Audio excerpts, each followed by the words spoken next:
Assalamualaikum warahmatullahi wabarakatuh. Kembali lagi bersama saya Dion dari kelas 11 MIPA 2 Maninsen Cendikia, Kota Batam. Di video kali ini kita akan membahas mengenai sistem koloid. Nah, sebelum kita membahas lebih dalam mengenai sistem koloid, alangkah lebih baiknya dulu kita mengetahui mengenai campuran. Nah, berdasarkan ukurannya, campuran dapat dibagi menjadi 3 macam. Yang pertama yaitu ada suspensi, yang kedua ada larutan, dan yang ketiga yaitu koloid. Nah, yang pertama yaitu kita bahas dulu mengenai koloid. Nah, koloid ini memiliki ciri-ciri. Yang pertama, ukuran partikelnya itu lebih dari 100 mikrometer. Kemudian, zat-zat penyusunnya dapat dilihat menggunakan mikroskop. Kemudian, suspensi ini bisa dibilang sangat mudah untuk mengendap. Jadi, kalau dibiarkan lama-lama, nanti suspensi ini akan mengendap. Dan juga suspensi ini dapat disaring dengan cara difiltrasi ataupun disaring. Contohnya seperti kopi ini. Kopi ini merupakan salah satu contoh dari suspensi. Apabila kopi ini dibiarkan lama-lama, maka nanti akan timbul endapan di bawahnya. Kemudian nanti zat penyusunnya dapat dilihat secara langsung dengan mata. Dan juga nanti filtratnya dapat disaring dengan menggunakan cara filtrasi. Oke, yang kedua yaitu larutan. Ciri-ciri dari larutan yaitu yang pertama, ukurannya itu kurang dari 1 mikrometer. Kemudian karena ukuran yang sangat kecil, jadi larutan ini zat-zat penyusunnya itu tidak dapat dilihat secara langsung dengan mata telanjang gitu. Jadi karena saking kecilnya, di bawah 1 mikrometer, zat-zat penyusun dari larutan ini tidak dapat dilihat secara langsung dengan mata gitu. Kemudian larutan ini bisa dibilang sangat stabil, jadi sangat tidak mudah untuk mengendap ya, karena saking stabilnya larutan ini. Kemudian larutan ini juga tidak dapat disaring dengan menggunakan cara filtrasi tentunya, karena saking kecilnya zat-zat penyusunnya itu. Contoh dari larutan yaitu seperti salah satunya ini, larutan gula. Larutan gula ini zat-zat penyusunnya tidak dapat dilihat dengan menggunakan mata secara langsung. Kemudian dia ini sangat tidak bisa mengendap, sangat tidak bisa untuk mengendap karena sangat stabil, dan juga tidak dapat disaring dengan menggunakan cara filtrasi tentunya. Kita masuk ke yang ketiga yaitu koloid. Nah, ciri-ciri dari koloid yang pertama yaitu berukuran lebih dari 1 mikrometer tetapi kurang dari 100 mikrometer. Jadi bisa dibilang ukurannya itu di antara larutan, lebih besar daripada larutan tetapi lebih kecil daripada suspensi. Kemudian zat-zat penyusunnya ini tidak bisa dilihat secara langsung dengan menggunakan mata, namun bisa dilihat dengan alat bantu mikroskop. Kemudian koloid ini relatif stabil dibandingkan suspensi, jadi lumayan sukar untuk mengendap. Kemudian yang terakhir, ciri-ciri dari koloid ini yaitu tidak dapat disaring dengan menggunakan cara filtrasi biasa, namun bisa disaring dengan menggunakan kertas saring ultra. Contoh dari koloid, yang salah satunya yaitu susu. Di dalam susu merupakan salah satu jenis contoh dari koloid. Nah, kalau kita perhatikan, susu ini sangat sukar untuk mengendap walaupun dibiarkan lama-lama. Dan juga zat-zat penyusunnya dapat dilihat menggunakan mikroskop, dan juga dapat disaring dengan menggunakan kertas saring ultra. Nah, setelah membahas mengenai campuran, kita akan membahas mengenai sistem dispersi. Di dalam sistem dispersi dikenal 2 istilah, yaitu ada zat terlarut dan juga zat pelarut. Di dalam sistem dispersi biasanya zat terlarut disebut dengan fase terdispersi dan zat pelarut dinamakan dengan zat pendispersi ataupun medium pendispersi. Jadi, sistem dispersi itu adalah campuran antara fase terdispersi dengan medium pendispersi. Nah, koloid ini ada macam-macam jenisnya guys, berdasarkan dari fase terdispersinya dan medium pendispersinya. Nah, berdasarkan yang fase terdispersinya sama, koloid dibagi menjadi 3, yaitu ada sol, emulsi, dan juga buih. Sedangkan untuk yang medium pendispersinya sama, yaitu cuma ada satu, yaitu aerosol. Nah, kita bahas dulu satu persatu ya. Yang pertama yaitu ada sol. Sol itu adalah yang fase terdispersinya itu sama-sama zat padat. Terbagi menjadi dua, yaitu ada sol padat dan sol saja maksudnya. Yang kedua yaitu ada emulsi. Emulsi adalah yang fase terdispersinya sama-sama zat cair. Terbagi menjadi dua juga, yaitu ada emulsi padat dan juga emulsi saja, emulsi. Yang ketiga yaitu buih. Buih adalah yang fase terdispersinya itu sama-sama gas. Nah, kemudian buih ini juga terbagi menjadi dua nih guys, yaitu ada buih padat, kemudian dan juga buih saja. Nah, kemudian kita lanjut ke yang aerosol. Aerosol itu yang medium pendispersinya sama-sama gas. Terbagi menjadi dua juga, yaitu ada aerosol padat dan aerosol saja. Untuk lebih jelasnya bisa dilihat di tabel berikut ini.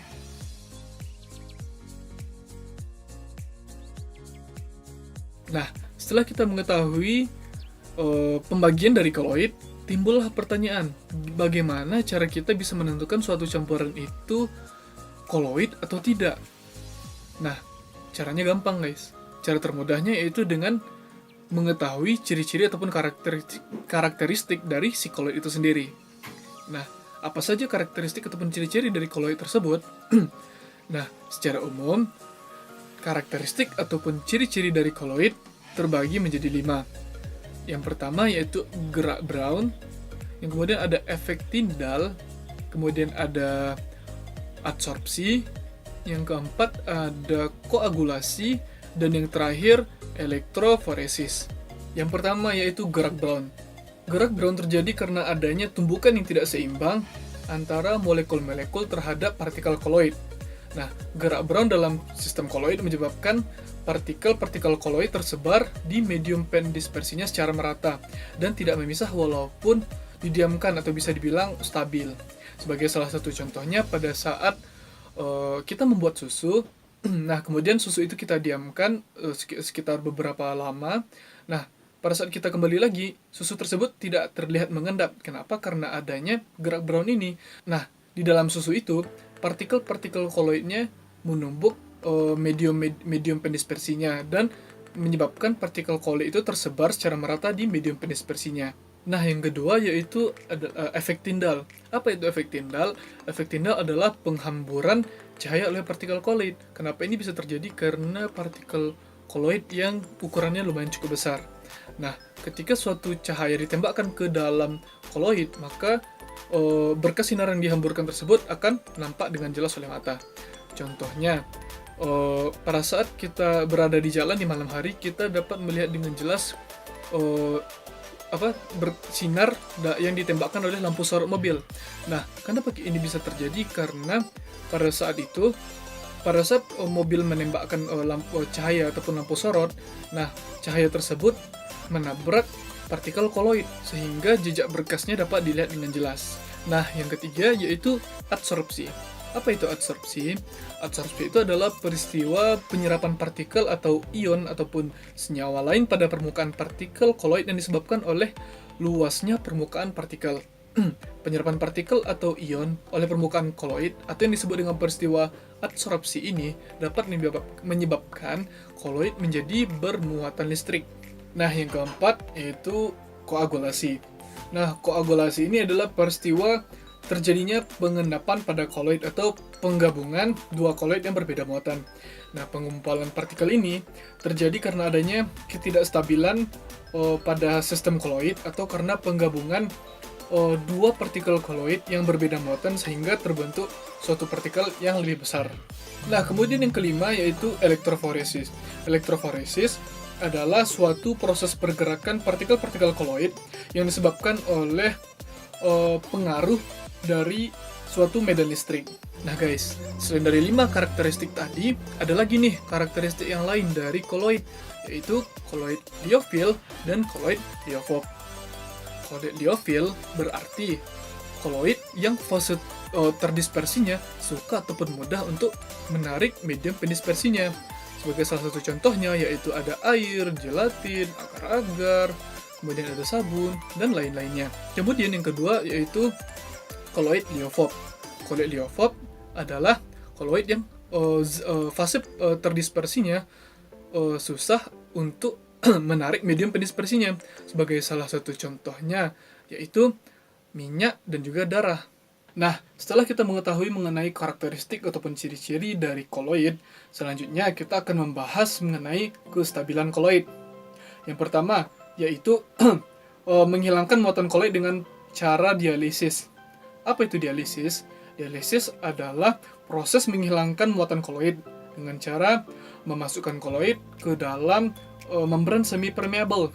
Nah, biasanya cara ini digunakan untuk melakukan proses cuci darah terhadap orang-orang yang mengalami penyakit gagal ginjal. Nah, yang kedua yaitu penambahan stabilitator koloid dengan menggunakan emulgator. Nah, emulgator adalah zat yang dicampurkan ke dalam suatu emulsi yang bertujuan agar koloid yang ada di dalamnya tidak mudah terpisah. Sebagai salah satu contoh yaitu penggunaan emulsifier kepada es krim yang bertujuan agar koloid-koloid yang ada di dalamnya bercampur dengan sempurna. Contoh lain juga kita dapatkan pada penggunaan sabun cuci piring. Nah, pada saat kita mencuci piring, sabun yang berfungsi sebagai emulgator membuat minyak yang tadinya tidak suka air, akhirnya menempel dan terbawa oleh air.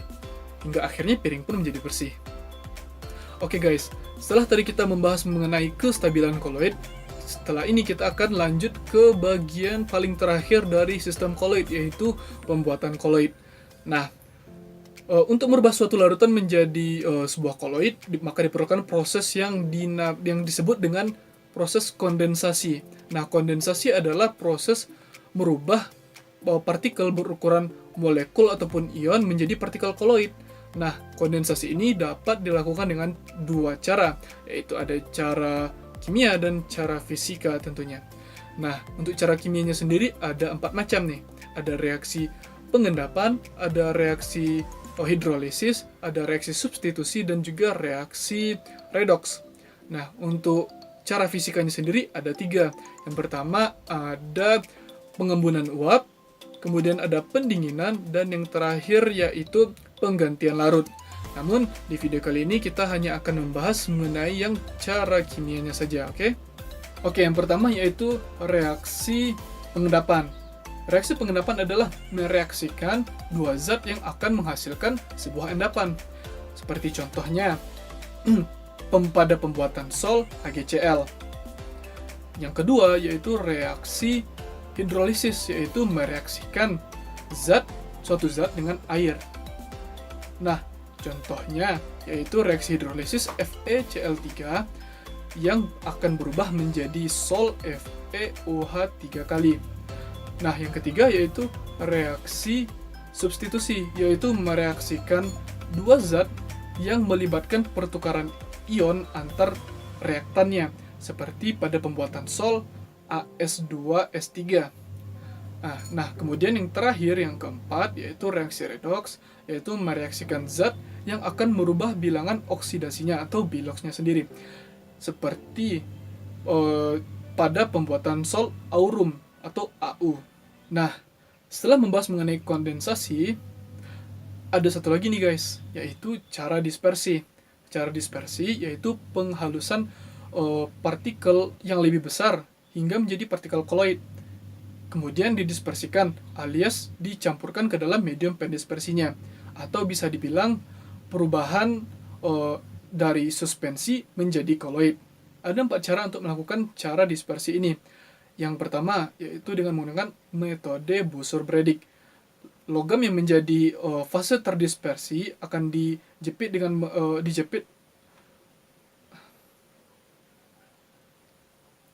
logam yang menjadi fase terdispersi dipasang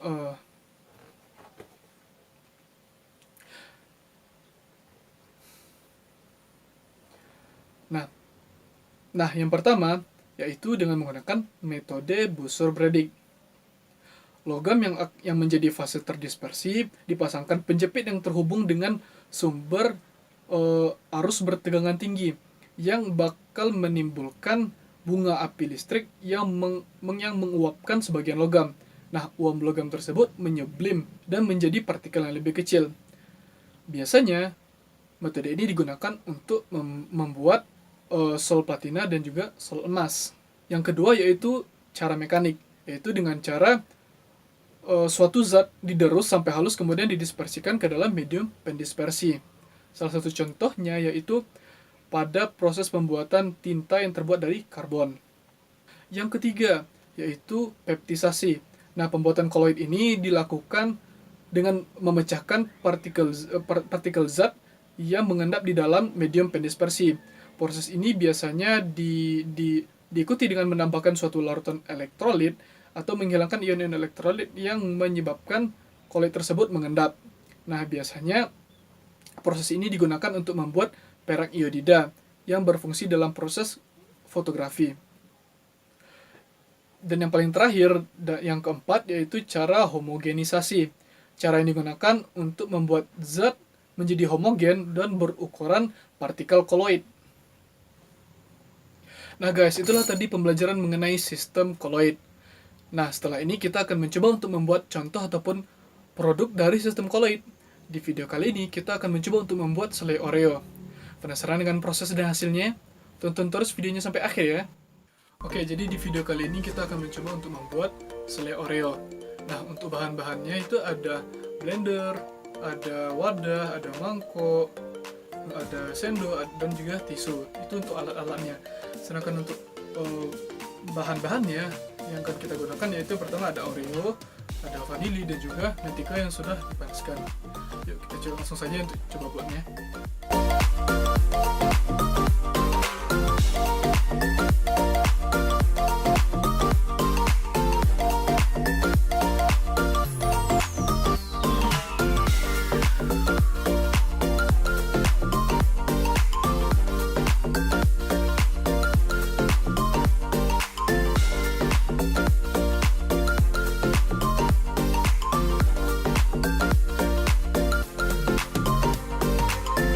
Nah guys, nih selai Oreo-nya udah jadi nih.